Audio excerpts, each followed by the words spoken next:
प्यारे दोस्तों, आज हम आपको वाकया सुनाने वाले हैं एक फकीर और शहजादी की शादी का और बादशाह जानवर कैसे बन गया। इस वाक्य को मुकम्मल जानने के लिए हमारे साथ आखिर तक रहिएगा। नाजरीन, एक दफा का जिक्र है कि एक बहुत ही खूबसूरत गांव था। उस गांव में एक बादशाह रहता था। उसकी एक खूबसूरत सी बेटी थी। बाप अपनी बेटी से बहुत ज्यादा मोहब्बत करता था। जब उसकी बेटी शादी के लायक हो गई तो उसके रिश्ते दूसरी राजाओं के पास से आने लगे।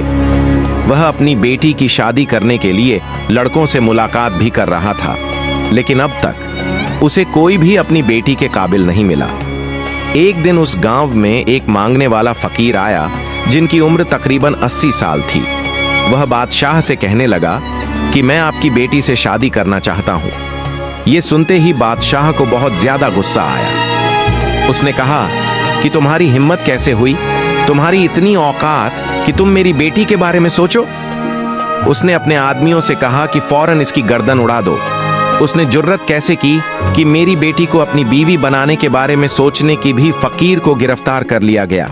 उसे ले जाकर कैद खाने में डाल दिया गया। उस फकीर ने कहा कि आप मेरी बात को समझने की कोशिश करें। मैं आपकी बेटी से शादी करना चाहता हूं, लेकिन इसके पीछे एक बहुत बड़ी वजह है। लेकिन बादशाह कहने लगा कि मैं अब एक ही बात सुनना नहीं चाहता। बादशाह ने फौरन उसको कहा कि इसको ले जाओ और कैद खाने में डाल दो। उस फकीर को कैद खाने में कोड़े मारे जा रहे थे। जब यह खबर राजकुमारी तक पहुंची तो उसने अपने बाप से कहा कि यह आप क्या कर रहे हैं। किसी बुजुर्ग के साथ ऐसा करना अच्छी बात नहीं। उसने कहा कि तुम बीच में मत पड़ो। वो राजकुमारी फकीरों की बहुत ज्यादा इज्जत करती थी, बहुत ही नेक थी। उसने कहा कि जो भी हो, मैं इस बात को पसंद नहीं करती कि इस मुल्क का राजा इस तरह से किसी बूढ़े इंसान पर जुल्म करे। राजा ने कहा कि तुम्हारी बात को मैं मान लूंगा, अब यहां से जाओ। वो वहां से जा चुकी थी, लेकिन शहजादी को यह नहीं पता था कि वह उसकी शादी का पैगाम लेकर यहां आया था। जब राजकुमारी को इस बारे में मालूम हुआ तो यह फकीर मेरे लिए शादी का पैगाम लेकर आए थे, तो अपने बाप के पास फिर आई और कहने लगी, क्या इस फकीर ने मुझसे शादी करने के लिए कहा था? बादशाह ने सबको मना कर दिया था कि मेरी बेटी को इस बारे में पता न चले, क्योंकि वह बहुत जिद्दी है और जो फैसला करती है डंके की चोट पर करके रहती है। अब जब बादशाह को पता चला कि मेरी बेटी को सच्चाई मालूम हो गई है, तो वह गुस्से से आकर कहने लगा कि मेरी इकलौती बेटी, मेरी लाडली बेटी से इस बूढ़े ने शादी करने के बारे में सोचा भी कैसे? बेटी बहुत समझदार थी। बाप के सामने उस वक्त खामोश रही, लेकिन उसने दिल में सोचा कि अगर वह फकीर मुझसे शादी करना चाहता है तो उसके पीछे कोई ना कोई बात जरूर होगी। वह उसी फकीर से मुलाकात करने के लिए कैद खाने में गई। फकीर से कहने लगी कि आप मुझसे शादी क्यों करना चाहते हैं? फकीर ने कहा कि जब तुम मुझसे शादी करोगी तो उसके बाद तुम्हें खुद ही पता चल जाएगा मैंने तुमसे शादी क्यों की। वह कहने लगी कि ठीक है, मैं आपसे शादी करने के लिए तैयार हूं। ये खबर पूरे मुल्क में आग की तरह फैल चुकी थी। लोग तरह तरह की बातें कर रहे थे कि शहजादी उस बूढ़े फकीर से शादी करना चाहती हैं और वह खुद इस पर राजी भी है। बादशाह ने अपनी बेटी को लाख समझाने की कोशिश की तो उसने जवाब दे दिया, आपने मुझे बड़े नाजों से पाला है, मेरी हर ख्वाहिश को आपने पूरा किया। अब जब मामला शादी का है, जब मुझे शादी करनी है तो मैं उसी से शादी करूंगी जिससे मेरा दिल चाहेगा। लेकिन बादशाह मानने को तैयार नहीं था। उसकी इकलौती शहजादी थी, एक फकीर के साथ शादी रचा दी। बादशाह अपनी बेटी की जिद की वजह से बहुत ज्यादा परेशान था कि वह कैसे अपनी बेटी की शादी एक फकीर के साथ कर दे। वह बोली कि मैं शादी करूंगी तो उसी से करूंगी। मैंने उनकी आंखों में सच्चाई देखी है जो आज तक मैंने किसी की आंखों में नहीं देखी। बेटी के कहने पर बादशाह को आखिरकार मानना पड़ा। उसने खुद पूरी सल्तनत में ऐलान कर दिया, हमारी बेटी की शादी हो रही है, लेकिन यह शादी बहुत ही सादगी के साथ होगी, सिर्फ निकाह होगा। और मेरी बेटी आज के बाद महल में नहीं रहेंगी, बल्कि उसकी झोंपड़ी में जाकर उसके साथ ही रहेंगी जिससे वह शादी कर रही है। बादशाह बहुत गुस्से में था, क्योंकि वह नहीं चाहता था कि उसकी बेटी की शादी उस फकीर से हो। वह अपनी मनमानी कर रही थी, इसलिए उसने अपनी बेटी को सजा देनी चाहिए कि जब सब कुछ ऐशो आराम छोड़कर उस फकीर के साथ झोपड़ी में शहजादी को रहना पड़ेगा, तो उसे इससे बड़ी सजा आखिर शहजादी के लिए क्या हो सकती है। बादशाह का हुक्म तो लोगों के लिए बहुत अनोखा था, लेकिन सबसे ज्यादा हैरानगी इस बात पर हो रही थी कि शहजादी इस बात को मान गई। उसने कहा कि ठीक है, मैं फकीर के साथ झोपड़ी में रहने के लिए तैयार हूँ। जब मैं शादी कर रही हूँ तो फिर जहाँ मेरा शौहर रहेगा मैं भी वहीं रहूंगी। यह एक अनोखी दास्तां थी जो किसी के समझ में नहीं आ रही थी। एक नौजवान शहजादी एक बूढ़े फकीर से शादी क्यों करना चाहती है? बहरहाल शादी हो गई बादशाह के हुक्म पर। फकीर के साथ शहजादी चली गई। फकीर का घर बस एक दरख्त के नीचे छोटी सी झोपड़ी थी। फकीर वहां पहुंचकर अपनी बीवी से कहने लगा, यह मेरा छोटा सा आशियाना है, तुमने अब यहीं रहना है। तुमने बगैर वजह जाने मुझसे शादी कर ली। तुम बहुत अच्छी सोच की मालिक हो। मैं तुम्हारी इस बात का बहुत ज्यादा शुक्रिया अदा करता हूं, लेकिन मेरे पास ऐसा कुछ नहीं कि दिन भर मैं भूखा रहता हूं, रात को इबादत करता हूं, जब कभी कहीं से मिल जाता है तो खा लेता हूं। क्या तुम मेरे साथ इस हाल में रह लोगी? शहजादी कहने लगी कि अगर आपसे मैंने शादी की है तो इसका मतलब यही है ना कि आप जिस हाल में मुझे रखेंगे मुझे उसी हाल में रहना होगा। फकीर बोला कि मैंने तुमसे शादी की है, इसके पीछे दो बड़े राज हैं, लेकिन तुमने मुझसे शादी क्यों की? उसने कहा कि मैंने अल्लाह की बारगाह में दुआ की थी, अगर मेरी जिंदगी में कोई नेक इंसान आएगा तो मैं उसी को अपना शौहर कबूल करूंगी, चाहे वह किसी सल्तनत का राजकुमार हो या कोई दरवेश हो। उस दिन आप हमारे लिए यहाँ आए। मैं अपनी दुआ को अपनी आंखों से कबूल होता देख रही थी और मैं आपसे शादी के लिए राजी हो गई। इसीलिए मेरे अब्बा जान भी आज मुझसे नाराज है, पर मैंने अल्लाह ताला को हाजिर और नाजिर जानकर इस रिश्ते को कबूल किया। फिर जो भी हो जाएगा आपके साथ रहना पसंद करूंगी। वह इतनी सब्र करने वाली थी कि वह फकीर ऐसी बीवी को पाकर बहुत ज्यादा खुश था और दोनों दिन भर के भूखे रहते रात भर अल्लाह की इबादत करते। फकीर किसी मकसद के बगैर कोई काम नहीं करते। शहजादी अच्छी तरह इस बात को समझ चुकी थी। वह शाही महल छोड़कर आई थी। शाही गुजर बसर छोड़कर फकीरी की जिंदगी अपनाकर अल्लाह का शुक्र अदा कर रही थी। वह फकीर अपनी बीवी को इस हाल में देखकर अल्लाह ताला का बहुत ज्यादा शुक्रिया अदा करता, उसके लिए हमेशा दुआ करते रहता। एक दिन वह फकीर किसी काम के लिए जंगल से बाहर गए। वहां पर शहजादी से मुलाकात करने के लिए एक अनजान आदमी आ गया। वह दरअसल उसके बाप की तरफ से भेजा गया एक नौकर था। उसने कहा कि आपके अब्बा जान आपको बहुत ज्यादा याद करते हैं और कहते हैं कि हमारी शहजादी खुश है कि नहीं, उस फकीर के साथ किस हाल में है। यह सुनकर उस शहजादी का दिल भर आया और फिर उस नौकर ने कहा, हमारी बेटी से कह देना कि अगर वह वापस महल लाना चाहती है तो हम उसको महल वापस बुलवा लेते हैं और यह रिश्ता भी खत्म करवा देंगे। शहजादी ने कहा, लगता है मेरे बाप ने मुझे पहचाना नहीं। मैं उनके साथ बहुत ज्यादा खुश हूं और अल्लाह ताला की रजा पर मैं बहुत राजी हूं। वह मेरे शौहर हैं और मैं उनसे बहुत ज्यादा खुश हूं। उस नौकर ने कहा कि आपके बाप ने आपके लिए एक बहुत बड़ा मोती भिजवाया है। वह नौकर जिद करके मोती को वहां पर रख कर चला गया। वह फकीर जब अपने काम से वापस आए, उन्होंने मोती को सामने देखकर कहा कि तुम्हें किसने दिया? उसने सारी कहानी सुना दी। वह बोले, अगर आप मेरे साथ खुश नहीं हैं, अगर आप अपने वालिद के पास जाना चाहती हैं तो जा सकती है। मैं आपसे कोई शिकायत नहीं करूंगा। मैं आपसे राजी हूं, बल्कि मैं यही चाहूंगा कि आप खुश रहे।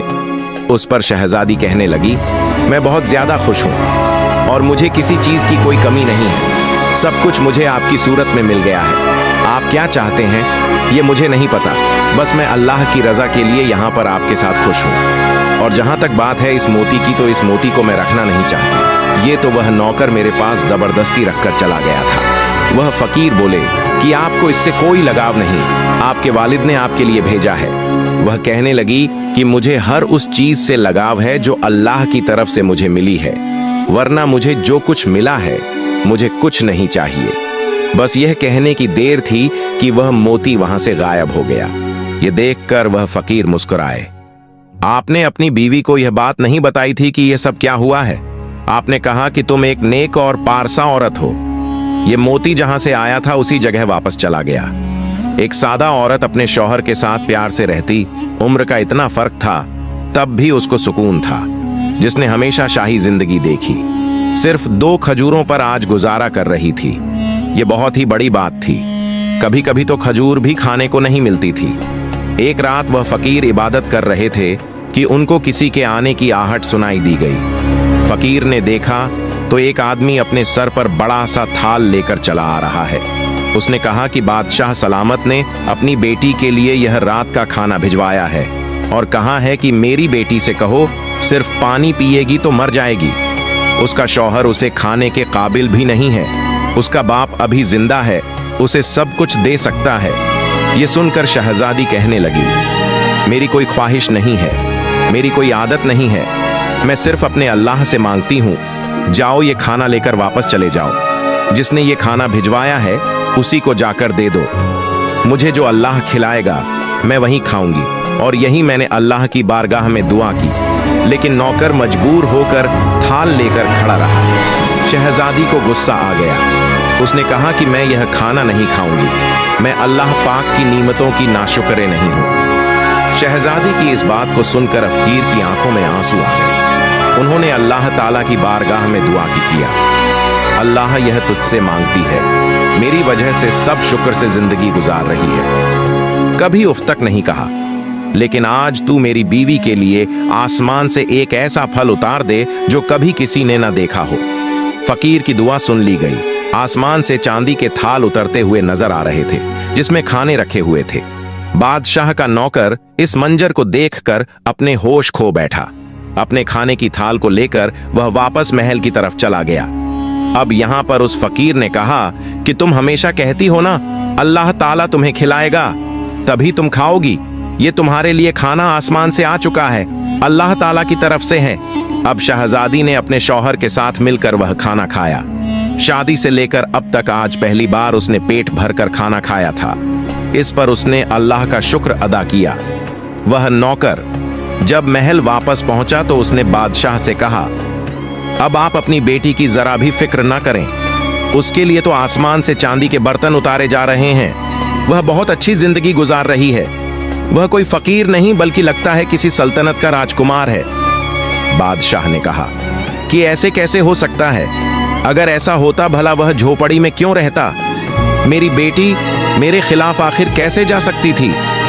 अपने मुलाजिम की बातों को सुनकर बादशाह के कान खड़े हो गए, लेकिन उसके सामने उसने कुछ भी ना कहा।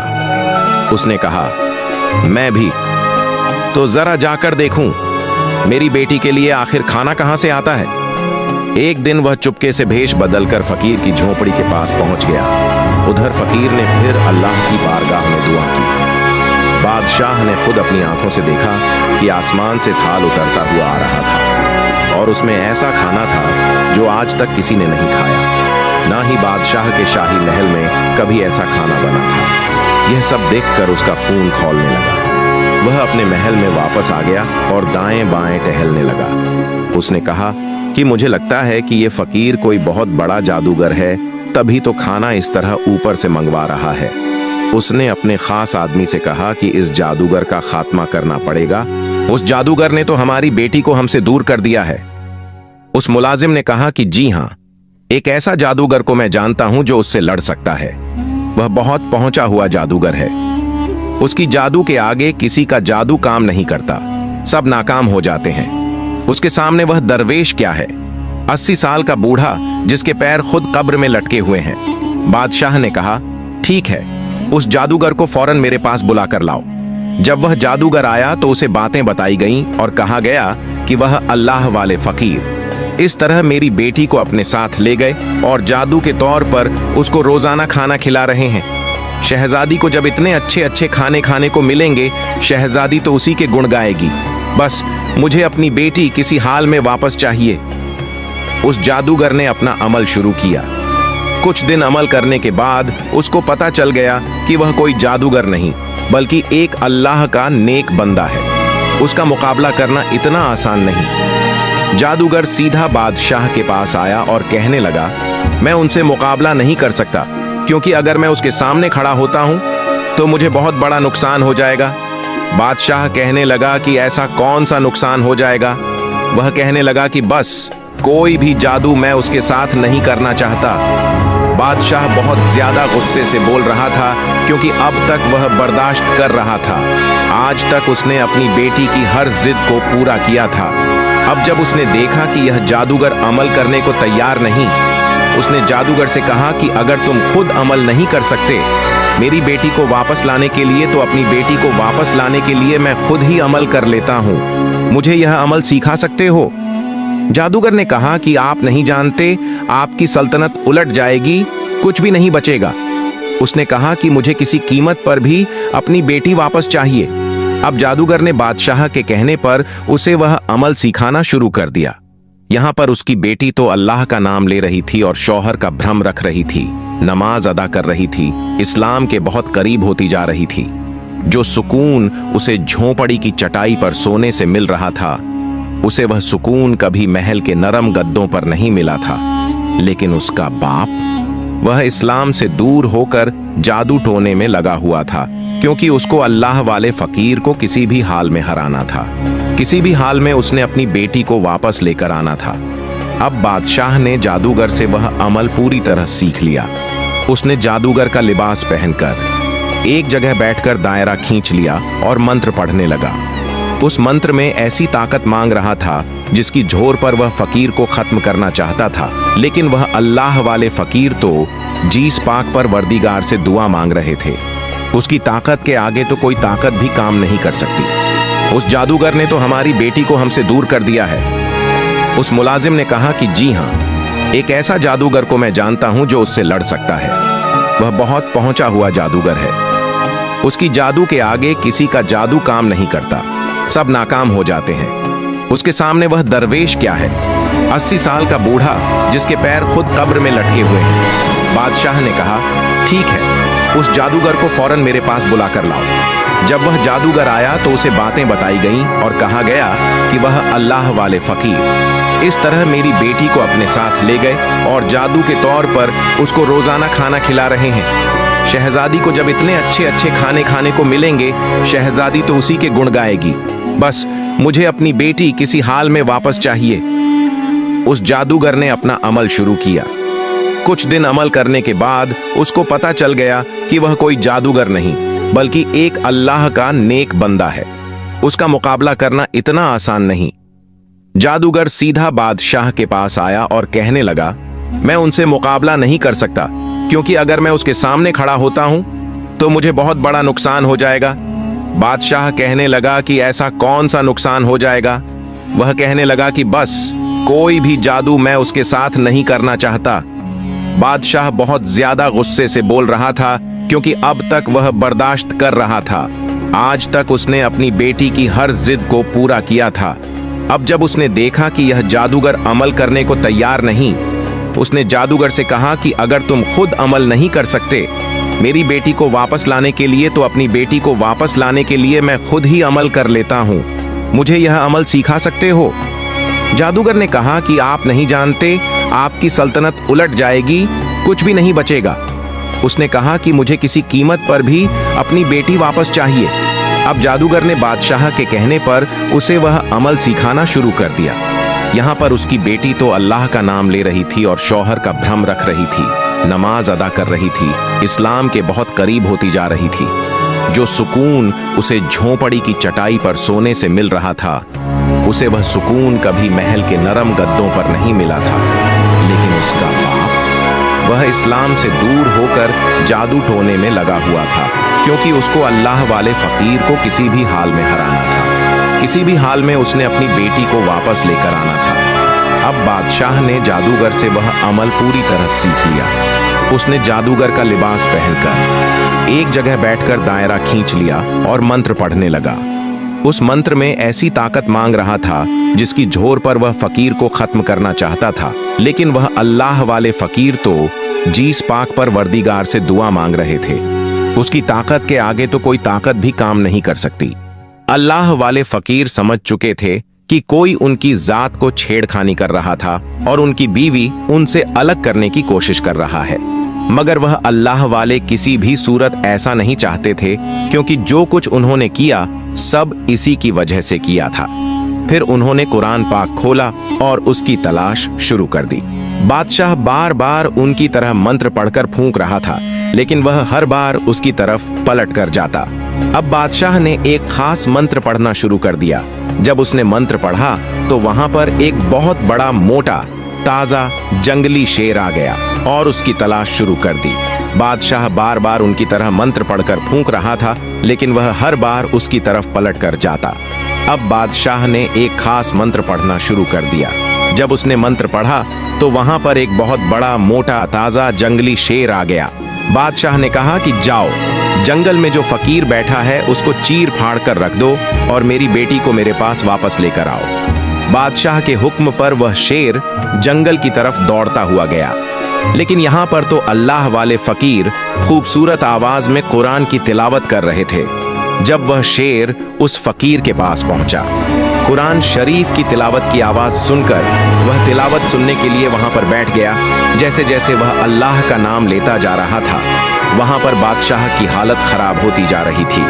जादूगर ने उसको पहले ही बता दिया था कि जादू अगर अटक गया और कोई गड़बड़ हो गई तो आपके साथ वह होगा जो कभी आप सोच भी नहीं सकते। आपको कोई जानवर बना दिया जाएगा। फकीर ने उस शेर की तरफ देखा और फिर उसने अल्लाह का नाम लेना शुरू कर दिया। वह शेर जो उस फकीर पर हमला करने के लिए आया था, वह वहां से गायब हो गया। अल्लाह वाले फकीर ने शहजादी की तरफ देखा और कहा कि मुझे माफ कर दो, मैंने तुम्हारे साथ अच्छा नहीं किया। शहजादी कहने लगी कि आपने ऐसा क्या किया है? फकीर कहने लगा कि मैंने तुम्हारे बाप की शक्ल एक जानवर जैसी बना दी। मैं ऐसा नहीं चाहता था, लेकिन उसने जो जादू मेरे ऊपर किया उसी पर पलट गया।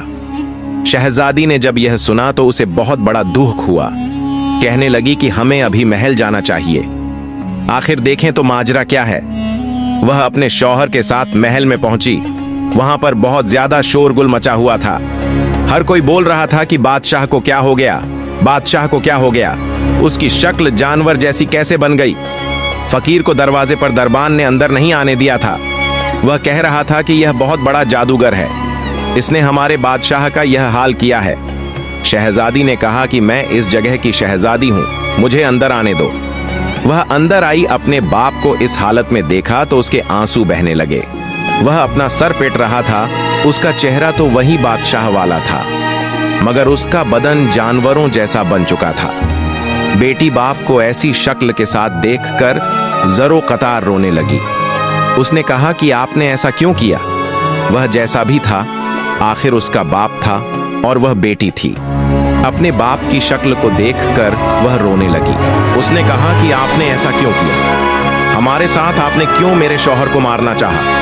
बादशाह ने कहा, मैं तुम्हारे शौहर को बहुत पहले से जानता था। तुम्हारे शौहर ने तुमसे शादी कर ली, लेकिन तुमसे शादी करने की वजह से आज तक उसने नहीं बताई। आज मैं तुम्हें बताता हूं। दरअसल मैं तुम्हारी शादी किसी मुसलमान से नहीं करना चाहता था, बल्कि मैं तुम्हें एक ऐसी सल्तनत की शहजादी बनाना चाहता था जो कि गैर मुस्लिम था और उसकी बहुत बड़ी जायदाद थी। मैं उसकी शादी तुमसे करके उस मुल्क को अपने कब्जे में लेना चाहता था। इसलिए मैंने तुम्हें यह बात नहीं बताई थी, क्योंकि तुम दीन के बहुत करीब थी और मैं जानता था कि तुम बहुत नेक हो, इबादत गुजार हो और तुम यही चाहती हो कि तुम्हारा शौहर सच्चाई के रास्ते पर चलने वाला हो। एक दिन मैं उसी गैर मुस्लिम राजकुमार से मिलने के लिए उसके मुल्क की तरफ जा रहा था। रास्ते में मुझे इस शख्स की झोंपड़ी नजर आई। मैंने उसे वहां पर इबादत करता हुआ देखा। तुम तो जानती हो कि मुझे फकीरों से सख्त नफरत है। जब मैंने इस फकीर को देखा तो मैं कहने लगा कि मेरी बेटी न जाने किसके साथ शादी करेगी। मैं किसी फकीर के साथ अपनी बेटी की कभी भी शादी नहीं करवाऊंगा। मैं तो उसे किसी राजकुमार की बीवी बनाऊंगा, अगर वह गैर मुस्लिम ही क्यों ना हो। इतना कहकर मैं वहां से गुजरने लगा तो उस बूढ़े फकीर ने मुझे रोककर कहा कि आप ऐसी बातें क्यों कर रहे हैं? एक मुसलमान होकर अपनी बेटी की शादी किसी मुसलमान से ही करें, क्योंकि दीनदार शौहर ही आपकी बेटी की इज्जत करेगा, उसको नाम देगा, मोहब्बत देगा, क्योंकि वह अल्लाह से डरने वाला होगा। इससे आपकी बेटी को भी मोहब्बत होगी। यह दौलत, यह महल, यह सब यही रह जाएंगे। आखिर में सब कुछ यही रहेगा जो आपके साथ होगा, आपका दोस्त होगा जो अल्लाह के रास्ते पर चलने वाला होगा। बस मुझे उसकी यह बातें बहुत कड़वी लगी। मैंने कहा कि तूने यह बात क्यों कही? आखिर तू होता कौन है? मुझे यह बात कहने वाला मैं अपनी बेटी की शादी जहां मर्जी करूं, ये मेरी मर्जी है। मैं उससे इतनी नफरत करने लगा कि अपने सिपाहियों से कहकर मैंने उसे कोड़े भी लगवाए। फिर भी यह मुझसे कहता रहा कि मैं अपनी बेटी पर जुल्म न करें, इसलिए यह महल मेरे पीछे पीछे आ गया। तुमसे शादी करने के लिए तुम तो वैसे ही अल्लाह के नाम पर जान देने वाली थीं।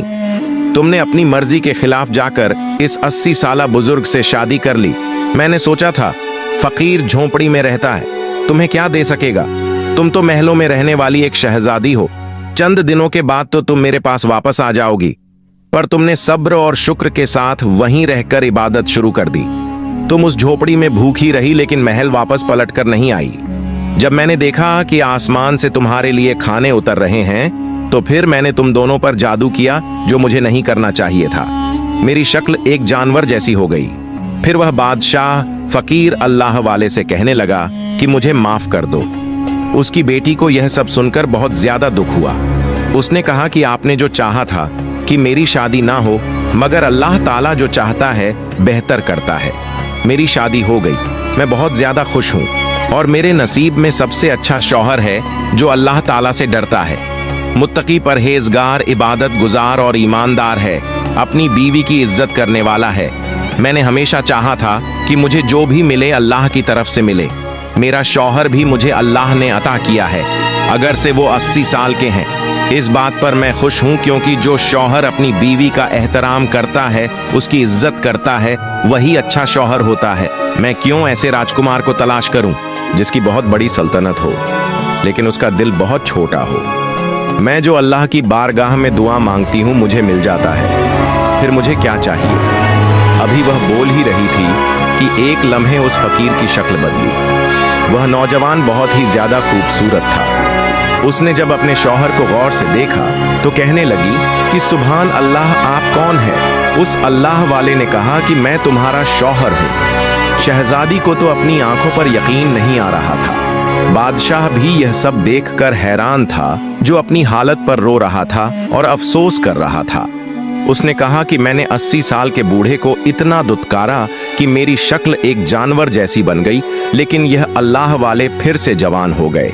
फकीर ने अपनी आवाज में कहा, हाँ, मैं तुम्हारा शौहर हूं। तुमने सब्र और शुक्र के साथ जिंदगी को गुजारा। मैंने तुम्हें जो खिलाया तुमने वो खाया, कभी उफ तक नहीं कहा। अल्लाह पाक भी तुमसे खुश होकर अल्लाह पाक ने तुम्हें यह शोहरत किया है जिसका तुम हक रखती थी। फिर वह अपनी बीवी को साथ लेकर जंगल के रास्ते से गुजरने लगे तो उसने कहा कि हमें इस झोपड़ी में नहीं जाना। उन्होंने कहा कि मैं तुम्हें वहां ले जा रहा हूं जहां की तुम मलिका बनोगी। ये झोपड़ी, ये जंगल, ये खाली पेड़, ये सब तुम्हारा इम्तिहान था। तुम इस इम्तिहान में कामयाब हो गई। मैंने तुमसे कहा था ना, जब तुम्हें वजह का पता चलेगा तो तुम अल्लाह का शुक्र अदा करोगे। सुभान अल्लाह। तो दोस्तों, देखा आपने एक शहजादी जो कि एक गरीब की झोपड़ी में उसकी बीवी बनकर रह रही थी और अल्लाह से हर चीज मांगती थी। उसने जो भी मांगा सिर्फ अल्लाह ताला से मांगा। जो लोग अल्लाह की जात पर भरोसा रखते हैं, अल्लाह ताला उन्हें उस जगह से नवाजता है जहां उनका गुमान भी नहीं होता। इसलिए हम सबको भी सिर्फ अल्लाह की जात पर भरोसा रखना चाहिए और सिर्फ अल्लाह की जात से मांगना चाहिए। आखिर में अल्लाह पाक से दुआ है कि अल्लाह पाक हमारी तमाम मुरादें, हमारी तमाम परेशानियों को दूर कर दें। अल्लाह पाक से दुआ है कि अल्लाह पाक हमारी तमाम मुश्किलों को दूर करें और अल्लाह ताला हमारी हर जायज़ ख्वाहिशात को पूरा करें।